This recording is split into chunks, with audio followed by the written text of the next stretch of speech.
सभी विद्यार्थियों का अपनी एमए उत्तरार्ध की इस कक्षा में मैं स्वागत करती हूँ। विद्यार्थियों, जैसा कि आपको विदित है कि आज हम यहाँ पर एमए का तृतीय प्रश्न पत्र, जिसमें कवि विशेष का अध्ययन है, पढ़ रहे हैं। और इसमें विशेषतः हम महाकवि भास का अध्ययन कर रहे हैं। महाकवि भास विरचित 13 नाटक और उनके जीवन वृत्त एवं जन्म स्थान इत्यादि के बारे में हम इसमें विशेषतः पढ़ेंगे।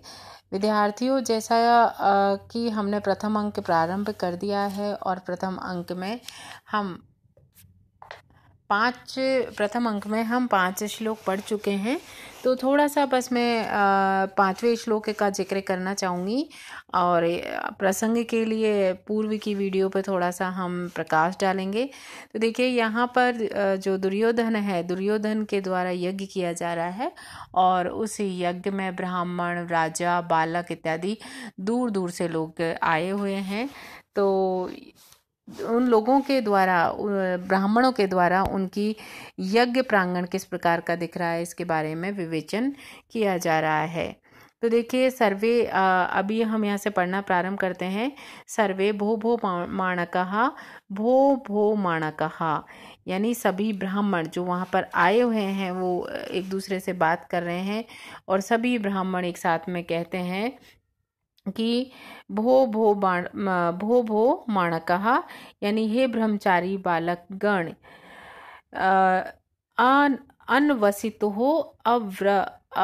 अनवसिते अविभ्रत स्नाने न खलु तावद अग्रित्वसृष्टव्यो भवद्भिः। तो यहाँ पर सभी ब्राह्मणों के द्वारा बोला जाता है कि हे ब्रह्मचारी बालक गण, यज्ञांत स्नान के समाप्त न होने तक आप लोग यज्ञशाला से अग्नि को बाहर ना निकालें। अर्थात कहने का तात्पर्य यह है कि सभी ब्राह्मण एक साथ बोलते हैं कि ये ब्रह्मचारी बालक जो हैं, बालकों का जैसे कि एक स्वभाव होता है, चंचलता उनके स्वभाव में होती है और वो कुछ ना कुछ अपनी चंचलतावश कार्य करते हैं। तो ब्राह्मण जो वृद्ध ब्राह्मण या समझदार ब्राह्मण है, उनके द्वारा कहा जाता है कि ये जो बालक हैं वो कहीं यज्ञ अग्नि को यज्ञ से बाहर ना निकालते हैं। तो वो बालकों को निर्देश दे रहे हैं कि यज्ञांत स्नान के समाप्त ना होने तक, यज्ञांत स्नान के समाप्त ना होने तक आप लोग यज्ञशाला से अग्नि को बाहर ना निकालें। प्रथम के द्वारा बोला जाता है हाधिक दर्शित मेव तावतः बटु चापलम।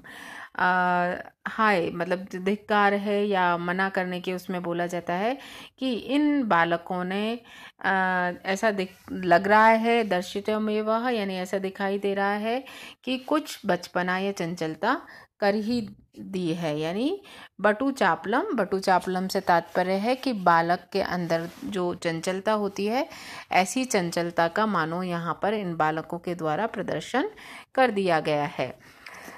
इसके पश्चात देखिए, यहाँ पर ये श्लोक है 6, इसको हम पढ़ रहे हैं। तो इसमें है एषा भो दीप्तियूषः कनकमये भुजे वा भाति वसुधा चैत्या अग्निः लौकिकः अग्निः द्विज इव वृषलहं पार्श्वे न सहते नात्यर्थं प्लुतपृष्ठः हरित कुशलतया वेदी परिवृतः प्रांगवशं चे एषः धूमो गज इव नलिनीं फुल्लां प्रविशति।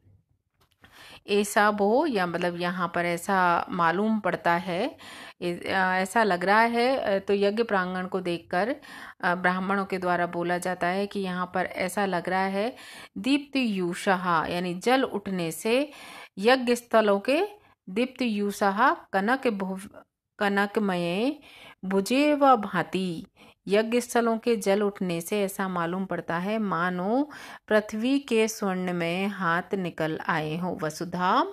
वसुधा यानी पृथ्वी के सोने के हाथ निकल आए हों। तो इस लाइन को हम एक बार वापस पढ़ते हैं। इसमें बताया जा रहा है कि यज्ञ स्तंभों के जल उठने से, यानी यज्ञ स्थली जो बनाई गई है, जब उनमें अग्नि जल रही है तो वो अग्नि किस प्रकार की दिखाई दे रही है उसके लिए यहाँ ब्राह्मण बोलते हैं कि ये अग्नि ऐसी प्रतीत हो रही है मानो कि पृथ्वी के हाथ निकल आए हों, और हाथ भी कैसे, स्वर्ण के हाथ निकल आए हों। नेक्स्ट बोला जा रहा है कि चैत्य अग्निर्लौकिकः अग्नि द्विज इव वृषलम पार्श्वे न सहते। यज्ञ यज्ञ अग्नि च इति यज्ञ अग्नि, और यहाँ पर यज्ञ की अग्नि और लौकिक अग्नि वैसे ही अपने पास यज्ञ की जो अग्नि है वो लौकिक अग्नि को अपने पास वैसे ही नहीं आने दे रही है जैसे ब्राह्मण शूद्र को पास नहीं आने देता। तो देखिए वापस कि लौकिक अग्नि और यज्ञ अग्नि की बात करी गई है। यज्ञ अग्नि अपने आप में पवित्र मानी जाती है, तो और लौकिक अग्नि का संस्कार नहीं हुआ होता, इसलिए उसको यज्ञ अग्नि को श्रेष्ठ यहाँ पर बताया गया है। और कह रहे हैं कि ऐसा लग रहा है कि जो यज्ञ अग्नि है मानो लौकिक अग्नि को अपने पास नहीं आने दे रही हो, जैसे कि ब्राह्मण जो होता है वो शूद्र को अपने पास नहीं आने देता। तो प्राचीन समय में मैं यहाँ पर जिक्र करना चाहूँगी कि प्राचीन समय में वर्ण व्यवस्था थी, जिसमें ब्राह्मण, वैश्य, क्षत्रिय, शूद्र 4 वर्णों का जिक्र किया जाता है, और हर एक वर्ण अपने आप को एक दूसरे से बेहतर समझता था। इसलिए यहाँ पर जो ब्राह्मण हैं उन ब्राह्मणों के द्वारा ये माना जाता था कि वो यज्ञ इत्यादि का कार्य करते हैं, और शूद्र इत्यादि जो लोग हैं वो समाज के अन्य जो छोटे कार्य हैं उनको करते हैं। तो आपस में एक विभेद इनके मध्य था और एक दूसरे से संपर्क में आने से बचते थे। तो उसी की ओर संकेत करते हुए बताया गया है कि ऐसा प्रतीत हो रहा है कि जैसे ये जो लौकिक अग्नि या जो यज्ञ अग्नि है वो बेहतर है लौकिक अग्नि से, तो वो एक दूसरे से मानो स्पर्धा कर रही, एक दूसरे से दूर हो रही हो, बच रही हो, वैसे जैसे कि एक ब्राह्मण शूद्र से बचता है। नेक्स्ट में देखिए आगे बोला है कि हरित कुशाव्रत, हरित ना अत्यर्थ है प्लुत पृष्ठः हरित कुशतया वेदी परिव्रतः। हरित कुशाव्रत होने से वेदी अधिक दग्ध नहीं हो सकी है, यानी वेदी के चारों तरफ घास जो कुशा है वो लगी हुई है या पड़ी हुई है, तो उससे ऐसा प्रतीत हो रहा है कि ये जो वेदी है वो अधिक नहीं जल पाई है। यानी जहाँ पर आप देखते हैं कि जहाँ सूखा होता है वहीं अधिक जलता है, जहाँ हरियाली होती है वहाँ कम जलता है। तो यहाँ पर यही जिक्र किया जा रहा है कि वेदी के पास में जो हरित कुश कुश बिछे हुए हैं उनसे ऐसा प्रतीत हो रहा है कि वो अधिक नहीं जल सकी है या अधिक दग्ध नहीं हो सकी है। और जैसे आगे बोला गया है प्राग्वश्च ऐसे धूमो गज इव नलिनी ही फुल्लाम प्रविशति ही, यानी जैसे हाथी विकसित नलिनी नष्ट करने चला हो, यानी हाथी जो है वो नलिनी को नष्ट करता हुआ चलता है, वैसे ही ये धूम प्रांगवश यानी बाहर बने घर की ओर बढ़ रही है। यानी धुआं ऐसा दिखाई दे रहा है कि मानो जो ये बाहर घर बने हुए हैं उनको ख़त्म करने वाला हो या नष्ट करने वाला हो। तो इसकी तुलना किससे करी गई है? हाथी से। यानी हाथी जैसे नलिनी को नष्ट करता है, वैसे ही ये जो धुआं है वो बाहर बने हुए घरों को नष्ट करने के लिए मानो बढ़ रहा हो। तो इस प्रकार से यहाँ पर जो यज्ञ की अग्नि है उसका वर्णन किया गया है। इसका मैंने यहाँ पर आपको PDF में दिया भी है कि यज्ञ समूह के जल उठने से ऐसा मालूम पड़ता है मानो पृथ्वी के स्वर्ण में हाथ निकल आए हैं। यज्ञ अग्नि लौकिक अग्नि से को वैसे ही अपने पास नहीं आने दे रही है जैसे ब्राह्मण शूद्र को पास नहीं आने देते। हरित कुशाव्रत होने से वेदी अधिक दग्ध नहीं हो सकी है, और जैसे हाथी विकसित नलिनी को नष्ट करने के लिए निकल पड़ता है, वैसे ही ये धूम प्रांगवश बाहर निकलने की ओर बढ़ रहा है। इस प्रकार ये हमने जो अपना 6वां श्लोक था उसका अध्ययन करा है। और मैं 7वें श्लोक को, दूसरा जो 7वां श्लोक है उसमें द्वितीय एवं एततः दूसरे के द्वारा कहा जाता है या दूसरे ब्राह्मण के द्वारा कहा जाता है कि यह ठीक है। अग्निर भयादेशः भीतैर्निवास्यते द्विजैः कुले व्यतिक्रांतः चरित्रे ज्ञातिर्भया देवः। तो इसमें देखिए कहा जा रहा है कि अग्नि के भय से भीत होकर अग्नि भयादेशः, अग्नि भयादेश से तात्पर्य कि अग्नि के भय से भयभीत होकर ब्राह्मण गण प्रांग वश गृह से वैसे ही अग्नि को बाहर निकाल रहे हैं जैसे किसी दुराचारी के भय से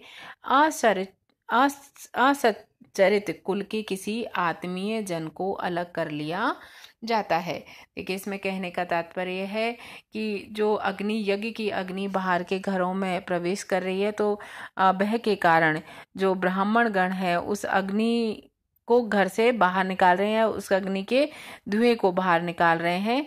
तो वैसे ही बाहर निकाल रहे हैं जैसे किसी दुराचारी के भय से किसी आत्मीय जन को अलग कर लिया जाता है, यानी किसी दुराचारी के भय से अपने आत्मीय जन को अलग कर दिया जाता है। पुनः वापस देखिए कि अग्नि भयादेशः, अग्नि के भय से भयभीत होकर ब्राह्मण गण प्रांग वंश ग्रह से वैसे ही अग्नि को बाहर निकाल रहे हैं जैसे किसी दुराचारी के भय से असच्चरित कुल से किसी आत्मीय जन को अलग कर लिया जाता है।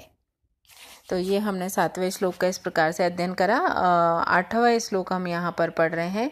तो इदम परम पश्यतः भवन्तो शक्ति यहाँ तृतीय इदम परम पश्यतः भवन्तो, और आप लोग यह तो देखिए, यानी अन्य बात की ओर संकेत करते हुए कहते हैं कि आप लोग ये देखिए कि शक्ति चह धृता पूर्णा सिंच्यमाना अपि वारिणः नारी वो परतापत्या बाल स्नेहेन दह्यते, यानी आंसू तर होने पर भी जैसे सुतापत्या स्त्री बालक के स्नेह से भीतर जलती रहती है, उसी ही तरह पानी से सींचे जाने पर भी ये गाड़ी धृत आदि संपर्क से जल रही है। यानी वापस इसका हिंदी में एक बार देखिए कि आंसू से तर होने पर भी जैसे सुतापत्या स्त्री बालक के स्नेह से भीतर जलती रहती है, उसी ही तरह पानी से सींचे जाने पर भी ये गाड़ी जिस पर धृत आदि लगाया गया है या धृत आदि लगा हुआ है, ये उसके संपर्क में, अग्नि के संपर्क में आने से जल रही है। तो इस प्रकार यहाँ पर हमने 8वें श्लोक तक अध्ययन करा है और अगली वीडियो में हम 9वें श्लोक से अध्ययन करेंगे। आज के लिए इतना ही, धन्यवाद।